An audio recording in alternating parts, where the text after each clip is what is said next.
Oo, magkaisa po tayo. Tulungan po natin ang Marcos administration. Ako, nagpipigil pa ako pero sa nakikita ko na itong mga kababayan natin na alam na nila na mali, susuportahan pa nila. Mali na itong si Kibuloy, mali pa ito si Duterte at ang mga kampo nila, suportahan nyo pa, di ba?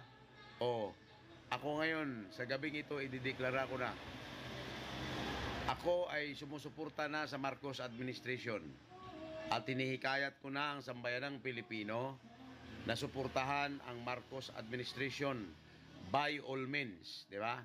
At ang lahat na nagtatangka dyan na papagsakin ang Marcos administration, maging yung mga nagsasabi na mga retired generals daw, wala kaming pakialam sa inyo.